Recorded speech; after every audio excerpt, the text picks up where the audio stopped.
Boker Tov, il est 8h, heure de Jérusalem, 7h, heure de Paris, c'est l'heure du premier journal d'information ce matin sur Studio Kalita et sur les ondes de Radio J.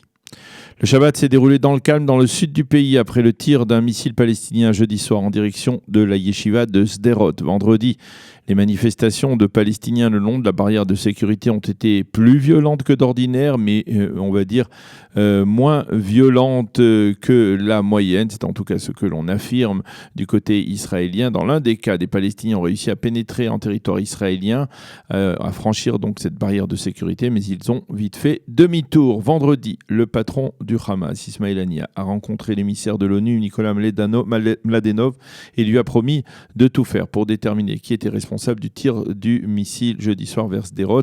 Il lui a promis que le Hamas restait engagé par les accords d'apaisement conclus avec l'État d'Israël.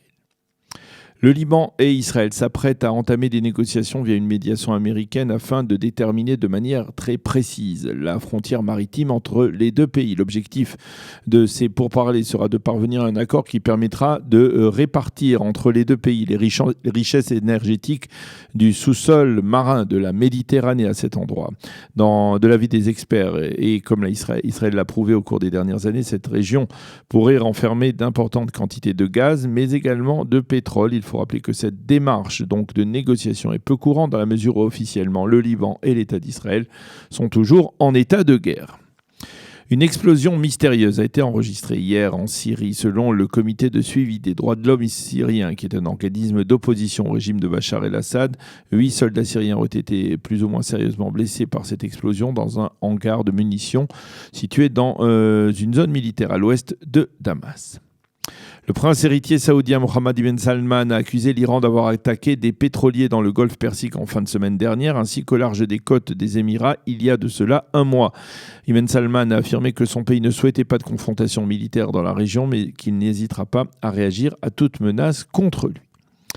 Politique intérieure, Avigdor Lieberman a écrit durant le Shabbat que le sort de son parti Israël Beiteinu serait au lendemain des élections d'imposer au parti bleu-blanc et au Likoud la formation d'un gouvernement d'union nationale. Dans un post qui est relativement viral et qui a suscité de nombreuses réactions, Avigdor Lieberman parle de la catastrophe du déficit budgétaire en Israël et des enjeux sécuritaires de l'État hébreu qui nous conduisent, écrit-il, à exiger que le leader de la formation qui obtiendra le plus de mandats aux prochaines élections forme le prochain gouvernement. Ce gouvernement sera, selon lui, un gouvernement d'urgence nationale libérale et non un gouvernement de halakha, selon les termes qu'il a utilisés.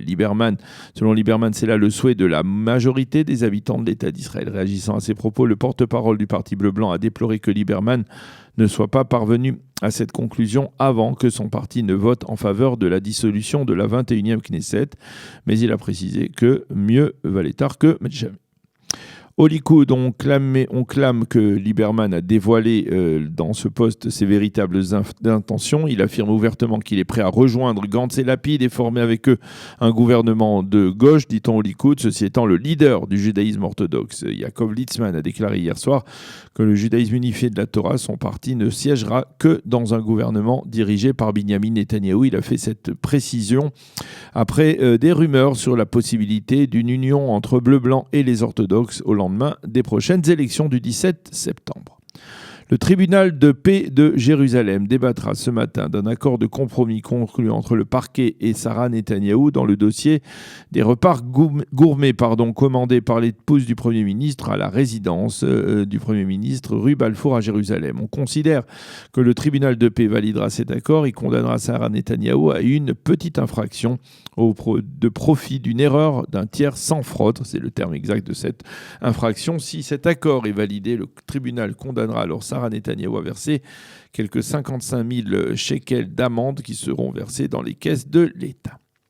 La météo pour terminer ce premier journal d'information. Le temps sera aujourd'hui légèrement plus chaud qu'à l'accoutumée. Il fera 30 degrés à Jérusalem, 29 à Tel Aviv et 37 degrés à Eilat. Fin de ce journal, la suite de notre programme dans quelques instants.